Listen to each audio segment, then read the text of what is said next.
Welcome back to Tales of the Chancery. This week I bring you Cribs, late medieval London, or is it Real Housewives or Real Widows of late medieval London? I'll start with a quick overview of medieval London, which will be especially useful for those of you who don't live in the city. In the upper right quadrant you have the City of London, known as the Square Mile. You can see it is surrounded by the old Roman wall from the times of Londinium. At the southwest corner of the wall is the Tower of London, the castle that dominated the city. At the southern end, London Bridge. In medieval times, much like Florence's Ponte Vecchio, the bridge was covered by buildings. The roads in London were filled with rubbish and animal remains, and were often overcrowded, and so those who could travelled by boats, known as lighters. On the southern side is the borough of Southwark, mostly owned by the Bishop of Winchester, which was a red light district, and in the very southwestern corner of the map is the city of Westminster, which had the Palace of Westminster, Westminster Abbey, and other amenities. If you follow the road between Westminster and the city as it curves following the river, it was fronted by many fashionable houses owned by the nobility, whose properties extended to the waterfront, where they could take barges to their various destinations. Just before you get to the city, you have the Inns of Court, where barristers had their accommodations and colleges. We'll start with one of the true badasses of late medieval England, Joan de Beacham, dowager Countess of Hereford. She was the daughter of the 10th Earl of Arundel and became a widow at 25. She chose never to marry again and thus enjoyed all the freedoms that unmarried women, especially those with money, were afforded. That is, unlike other antique legal systems, a woman was not required to be considered the property of a male family member or husband at all times. For a medieval English woman, once your husband died, you were free to make your own choices. With the customary widow's third, that is, life interest in 1/3 of the lands of her husband, the Earl of Hereford, she settled down to an enjoyable life of feasting, hunting, praying, charity, and generally being an aristocrat. In fact, her daughter Mary married Henry Bolingbroke, the future Henry IV. Her grandson was Henry V of Agincourt fame, and up to her death in 1419, her son-in-law and grandson showered her with gifts and land. Unfortunately, the image on the left is the only image we have of Joan, which is a psalter created upon the marriage of her daughter Mary and Henry Bolingbroke. On the right, a picture of Pleshy Castle, one of Joan's favourite residences. In 1397, King Richard II, who had gone mad and become tyrannical, had Joan's brother, the 11th Earl of Arundel, executed. In 1399, her son-in-law, Henry Bolingbroke, overthrew Richard II and became Henry IV. Richard II's favourites were either executed, although some, including Richard's half-brother, John Holland, the Duke of Exeter, was allowed to live, although he was downgraded from Duke of Exeter to the Earl of Huntingdon. Almost immediately, Richard II's partisans started plotting to return him to the throne, including the Earl of Huntingdon. In 1400, they planned to assassinate Henry IV in what was called the Epiphany uprising. This would have involved assassinating Henry IV as he attended a tournament at Windsor Castle. The plan was betrayed, and the principals were either caught and executed or went on the run. Those on the run included the Earl of Huntingdon. As fortune would have it, the Earl, who had been involved in the Parliament of 1397 in which Joan's brother Arundel was executed, was caught by troops at Pleshy Castle, Joan's favourite home and where she happened to be in residence. Joan de Beacham immediately had her soldiers set up a scaffold and a block and had Huntingdon beheaded. Although this was technically unlawful, nobody was to bat an eye at the mother-in-law of the king killing one of his enemies, a man who had helped kill her brother. With this, Joan revenged herself on Holland and the insult he had issued to her family and the hurt he inflicted on her siblings, nieces, and nephews. For this act of loyalty to the new regime, Joan was awarded the London mansion of Cold Harbour, previously called Petreckis Inn, as it was the London manse, or mansion house, of John Holland, Duke of Exeter. In other words, the man Joan had just had beheaded. In the close rolls, which are the administrative orders issued by the royal court, you can see one issued as to Thomas Knowles, Mayor of London, order for particular quarters upon site, etc., seize into the King's hands the inn of John de Holland, Earl of Huntingdon, in Thames Street, London, and to give Joan, Countess of Hereford, livery thereof, at the King's will. It was an excellently placed house. You can see its water frontage highlighted in light green on the left, and its great hall behind with various ancillary buildings attached. To the north in purple is the Chapel of All Hallows the Less, on Thames Street, which is still London Street to this day.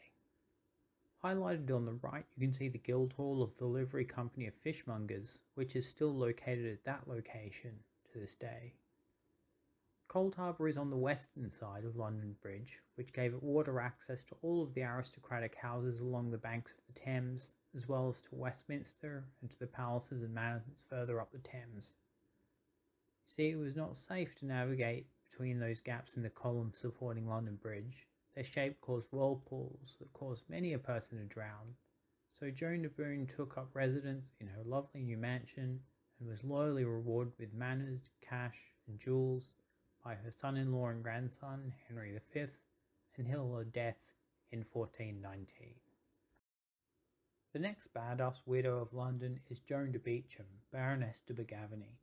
Remarkably, we have her likeness due to a stained glass window of her in the St. Mary's Guildhall in Coventry.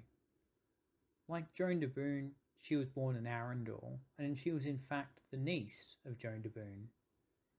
She was not only respected but feared. She was a reliable supporter of the Lancastrian dynasty, a cousin of the royal family, and a powerful landowner in the West Midlands. Like her Aunt Joan, Joan Beacham was widowed young and never remarried, and enjoyed the freedoms of the widowed life. She had two favoured country houses, Harvington Manor on the upper right in Worcestershire, and Ashby de la Zouch Castle on the lower right in Leicestershire. She was never the type to back down. She was repeatedly in court for threatening to have people killed, for having had killed the brother of a lord with whom she was in a dispute, for conspiring to have a man badly beaten, and then later in 1433 for being the origin of a large skirmish between her armed supporters and those of another lord. Upon the death of her aunt Joan de Beacham in 1419, Joan inherited the loyalty of many of her supporters. Her favoured London residence was Petreckis Inn, which she inherited from her husband. Her husband was 30 years older than her, and she persuaded him before he died to execute a conveyance and will that, when he died, she would receive 100% of his property for the term of her life, rather than the usual 1/3. This made her incredibly rich. Petreckis Inn has an interesting history. It was once owned by the Countess of Brittany, and it received license for crenellation, so it was at least superficially fortified. It was also placed with its back-facing London wall, and was very close to Ludgate, which had a prison attached. It was also not far from the Fleet Prison, which had further guards, and it was across the road from the palace of the Bishop of London, her friend Richard Clifford, who also had soldiers on hand. It would appear she was quite security conscious, or at least this property suited her security conscious mindset. While we have no direct images of what the house looked like, we may guess from similar structures from that period. The quadrangular architecture of the period and the crenellated character of the Hotel de Sens may allow us to get a good sense of what the house was really like. One of the most amazing things is you can still visit Petreckis Inn, Joan's House. It still exists, although it's in another form, somewhat recognisable. About 100 years after Joan's death, her descendants sold it to the Stationers' Company Guild for use as their livery hall. What is remarkable is that even 600 years later, Joan's house is still recognisable from the form that the structures take. In this Google map, a Stationers' Hall still follows the same quadrangular outline, and in the southwest, St. Martin's Ludgate Church is still in the same place. The gatehouse is still 2/3 of the way up the eastern wall, in what is still called Ave Maria Lane. Also delightfully, those gardens that Joan kept at the back of her house are still gardens kept by the Stationers' Company. On the left picture you can see the gate to those gardens. On the right, that small passageway that was still there in the 1400s. It linked Joan's House to Bower Row, or Ludgate Hill as it's now called. London is full of such little treasures, the residues of a bygone age, if you know where to look, and there will be more to come in future episodes. I will do a completely separate video on Joan Beacham soon. Her life is utterly fascinating, and I can't possibly do it justice in the time I have here. Needless to say, she was an extraordinary person. I've discovered 88 different lawsuits she brought in her lifetime, and she didn't take any guff from anyone, man or woman. Due to length, I will have to split this episode into two in order to do cribs for Eleanor Mullins and Agnes Foster. But I hope you've enjoyed this episode and a little tour of late medieval London. As before, I ask you to consider donating to the crowdfunding of a judicial review for PD51ZC. This practice direction is an outrageous denial of rights of those whose lawsuits are considered small potatoes by the judges and politicians who are making policy here. If you've enjoyed this, please consider tossing a few coins into the crowdfunding jar. That's it for this week. There'll be a new episode next week.